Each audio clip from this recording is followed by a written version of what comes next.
Ferrari ne testera pas aujourd'hui la nouvelle suspension arrière, car elle a été reportée à demain. Ferrari a utilisé la Scuderia Ferrari 23 aujourd'hui pour des prises promotionnelles sur piste. Mais le véritable test de la suspension arrière aura lieu demain. Au lieu d'une seule journée de tournage, il y en aura deux, aujourd'hui et demain. Lors du test Previous Car, c'est la voiture de 2023 qui est utilisée, tandis que demain, lors du véritable Filming Day, ce sera la voiture de 2025. Il pourra utiliser jusqu'à 200 km à disposition pour tester la nouvelle suspension arrière. Donc le rendez-vous est reporté à demain. Mais dans la vidéo d'aujourd'hui, je veux approfondir ce que nous verrons demain sur la suspension arrière. Comment le comportement de la Scuderia Ferrari 25 changera réellement et aussi la structure technique de la suspension. Nous devons discuter des heures en soufflerie et examiner la situation entre Hamilton et Jock Clear. En somme, de nombreux sujets sont à traiter, alors débutons sans tarder. Mais d'abord, s'il te plaît, laisse un like pour soutenir. Et maintenant, voyons tout en détail. Sous couvert de tournage publicitaire, Ferrari profitera des 200 km autorisés pour tester en piste les nouveautés tant attendues. Jusqu'à présent, le nouveau système de suspension a passé les tests virtuels au simulateur et les essais sur banc dynamique, mais sans la validation de la piste, tout reste théorique. L'objectif est assez clair, améliorer le comportement mécanique de la Scuderia Ferrari 25, la rendre moins sensible aux variations de hauteur de caisse et élargir la fenêtre de fonctionnement optimale des pneus. Le projet de la nouvelle suspension a nécessité des mois de développement. Le point principal est de repositionner le bras avant du triangle supérieur en trouvant un point d'ancrage sur la boîte de vitesse, capable de supporter les charges sans compromettre le poids ou l'intégrité structurelle. La transmission réalisée en matériaux composites ultra légers impose des épaisseurs minimales et des géométries compactes. Mais les points de fixation des bras de la suspension doivent garantir une rigidité absolue. Surtout avec un schéma tirant comme celui choisi pour la Scuderia Ferrari 25, c'est-à-dire le pull rod à l'arrière. Les simulations suggèrent que la combinaison entre le nouveau fond et la suspension pourrait se traduire par un gain d'environ 1/10 au tour, ce qui n'est pas suffisant pour combler les 238 points de retard sur McLaren. C'est peu, mais suffisant pour assurer la deuxième place du championnat du monde des constructeurs. Oui, c'est bien l'objectif principal de Ferrari et le cœur de cette mise à jour.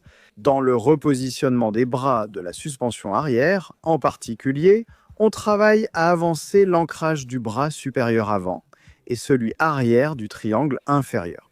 L'objectif est de réduire le roulis et le tangage et de garantir une plateforme plus stable en virage ainsi qu'une voiture plus rigide dans les courbes rapides. Cela signifie garder la même hauteur par rapport au sol, donc un fond plus stable et parallèle à la route. Ainsi, on peut générer plus de soutien indirectement. C'est la voie qui a déjà récompensé McLaren et que Ferrari poursuit actuellement. Mais il n'y a pas que la mécanique avec cette mise à jour. En effet, les bras de suspension sont désormais de véritables surfaces aérodynamiques et chacun de leurs déplacements impacte l'efficacité globale de la voiture. Ferrari a donc retravaillé les caches des bras de suspension en les adaptant à la nouvelle position pour optimiser l'aérodynamisme. Le nouveau fond plat et la suspension arrière fonctionnent en synergie pour une performance optimale. Cette mise à jour est si importante parce que elle sert à stabiliser la plateforme aérodynamique et à diriger les flux vers le diffuseur.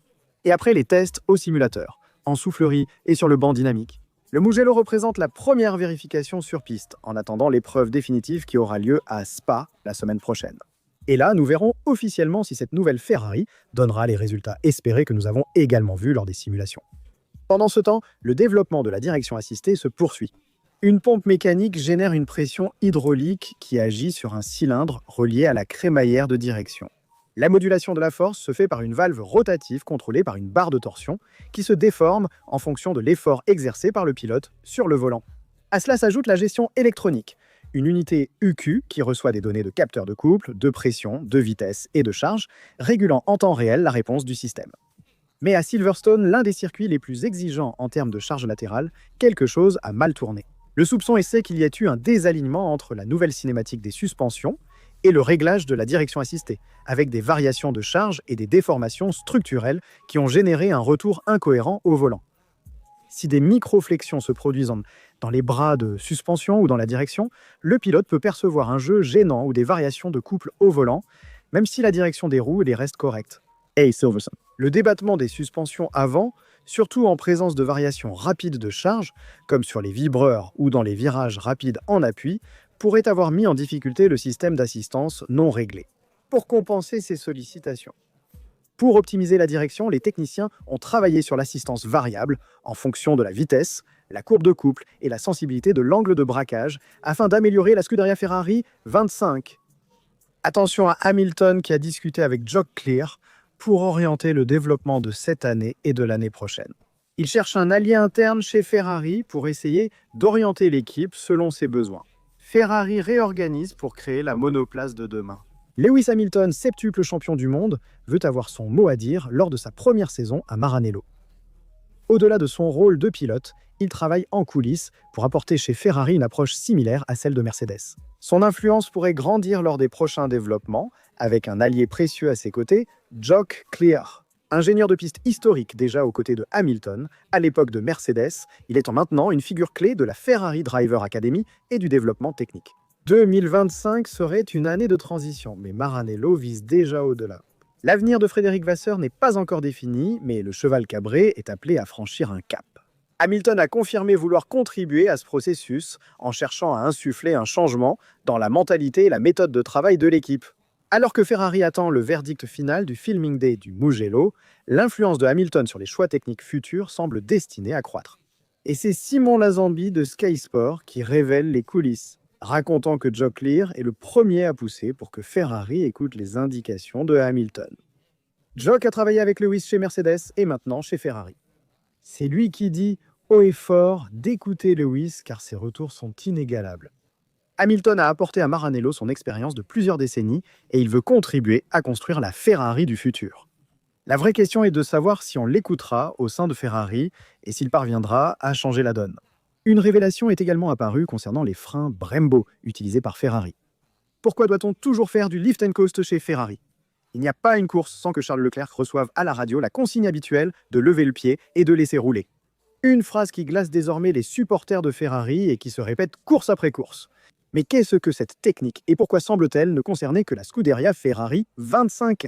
Le lift and coast est une stratégie de conduite qui consiste à relâcher l'accélérateur avant le point de freinage, en laissant la voiture glisser pour réduire la contrainte sur le système de freinage. Elle sert à contenir les températures des disques et des plaquettes en carbone et à éviter le risque de vapor lock. La surchauffe du liquide de frein peut allonger la course et la pédale, compromettant ainsi la sécurité lors du freinage. Selon Andrea Algeri, responsable clientèle Formule 1 de Brembo Racing, ne pas faire le lift and coast risque de mettre tout le système en crise. Le disque et la plaquette surchauffent, le liquide peut bouillir et le ressenti se perd. Cela devient un risque concret pour le pilote. Donc le problème de Ferrari ne réside pas dans le système de freinage, mais plutôt dans la conception de la Scuderia Ferrari 25. Chaque équipe personnalise les prises d'air et les conduits internes pour gérer les flux de refroidissement entre les disques, les étriers et les pneus Ferrari aurait choisi une solution plus extrême pour favoriser l'efficacité aérodynamique, mais cela entraînerait une surchauffe accrue des freins. C'est un compromis qui pénalise Leclerc et aussi Hamilton, surtout que Charles utilise encore plus les freins avant. Et donc pourquoi seul Ferrari le fait ? Parce que c'est un projet plus extrême que les autres, en ce qui concerne le refroidissement des prises d'air des freins. Ce qui est au contraire un point fort de McLaren, qui parvient à mieux refroidir les freins sans perdre en efficacité aérodynamique. Et donc c'est un problème pour Ferrari, et en particulier pour Leclerc, qui utilise davantage les freins à l'avant, ayant un arrière plus instable, et c'est pour cela qu'il souffre de ce problème plus que Hamilton. Mais allons voir les nouvelles limitations du contrat sur la différence pour l'année prochaine également. Depuis 2021, la Formule 1 applique le système des restrictions de tests aérodynamiques, une sorte de handicap technique qui régule le nombre d'heures de simulation. Contrat sur la différence et soufflerie en fonction de la position des équipes dans le championnat du monde des constructeurs. À la veille du Grand Prix d'Autriche 2025, la Fédération internationale de l'automobile a revu les quotas de test. Un changement qui aura un impact décisif sur la seconde moitié de la saison et le développement des voitures.